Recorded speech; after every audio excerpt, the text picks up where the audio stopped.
When winter set in during World War II, soldiers on every front faced a different kind of enemy: the cold.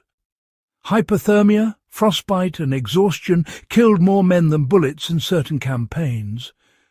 What kept many alive were simple, ingenious hacks for staying warm and getting rest under brutal conditions. These weren't luxuries. They were survival strategies, tested in trenches, forests and frozen fields. And the best part is, many of these methods still work today for campers, homesteaders, and anyone looking to prepare for emergencies. Let's uncover the practical sleeping hacks World War II soldiers used and how they can be applied in your own backyard or survival setup. Using body heat was the oldest and most reliable heater. Soldiers quickly learned the value of sleeping close together. Sharing body warmth in pairs or small groups kept men alive in the bitter cold of the Ardennes and the Eastern Front. Modern survivalists still use this principle by zipping sleeping bags together or bunking close under tarps. In an emergency at home, families can apply the same tactic by huddling under shared blankets to conserve every ounce of warmth. Insulating from the ground was more important than piling blankets on top. The frozen ground drained body heat faster than air. To fight this, soldiers lined trenches and dugouts with pine branches, straw, or even clothing. The key was creating a barrier between themselves and the frozen earth. For backyard use, anyone camping in cold weather should always use a pad, cardboard, or layered leaves as a base. Even in a power outage at home, putting extra rugs or blankets under a mattress can slow heat loss.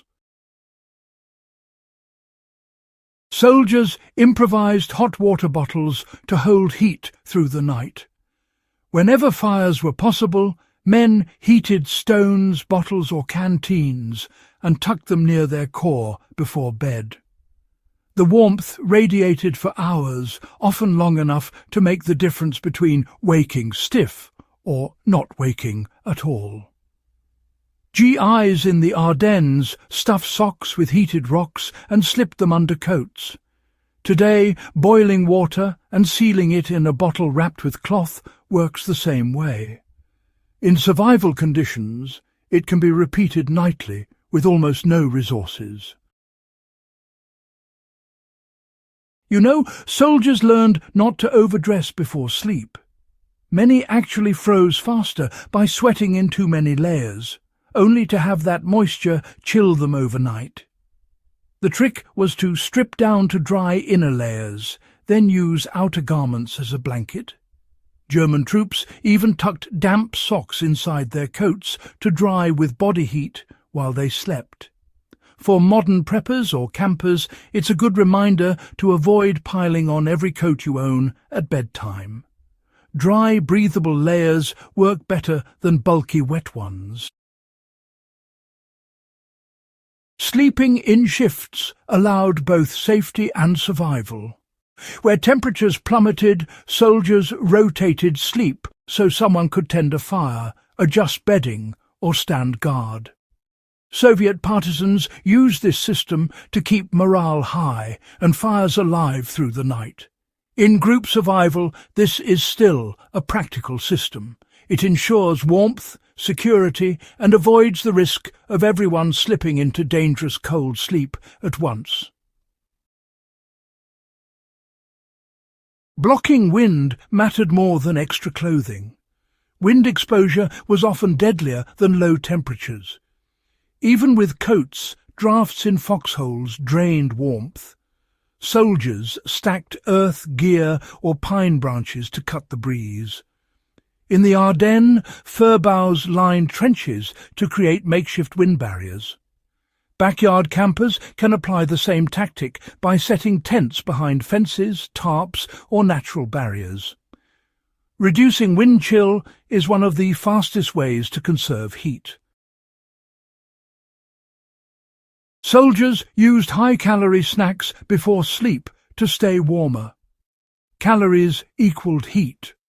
Soldiers often saved chocolate, bread or lard for just before bed, so their bodies had fuel to burn through the night. British troops in Norway kept biscuits and pemmican for this exact purpose. Today, eating nuts, cheese, or even a spoon of peanut butter before sleep can keep your metabolism running hotter. It's a hack as effective in a backyard tent as it was in a trench. Fires were made smaller but smarter. Big bonfires gave away positions, so soldiers perfected the art of small, efficient fires. They dug what are called Dakota fire holes, which are basically concealed pits with vents that burned hotter, used less wood, and created little smoke. Partisans depended on these fires for warmth and cooking.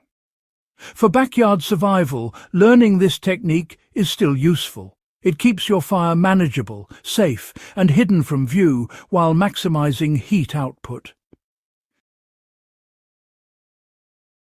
Soldiers dried gear with body heat rather than fire. Frozen boots and socks were honestly a daily enemy. Instead of risking them by fire, soldiers stuffed them under coats or between their thighs to thaw overnight. It was uncomfortable but effective. The same approach applies if your gloves or socks are wet while camping. Just keep them inside your bag, close to your core, so they're dry by morning and ready to wear. Conservation of movement was part of the survival mindset. Finally, soldiers discovered that thrashing about wasted energy and heat. Calm, stillness, and deliberate movements kept their strength and warmth intact. Accounts from the Russian front describe men who simply learned to accept the cold and focus on endurance rather than panic. This mindset is just as relevant now. When conditions are rough, conserving energy and moving wisely often matters more than the gear you carry. The sleeping hacks of World War II soldiers were hard-earned lessons that meant the difference between life and death. From insulating the ground with straw to eating a small ration before bed, these tricks are just as valuable today for anyone facing a cold night outdoors or preparing for emergencies at home. They prove that survival doesn't always come down to modern gear. It often comes from simple, resourceful practices that have stood the test of time. If this breakdown was useful, subscribe to Backyard Wisdom for more practical survival knowledge mixed with historical lessons you can apply in real life. Share this with fellow history buffs and preparedness enthusiasts so these timeless techniques aren't forgotten.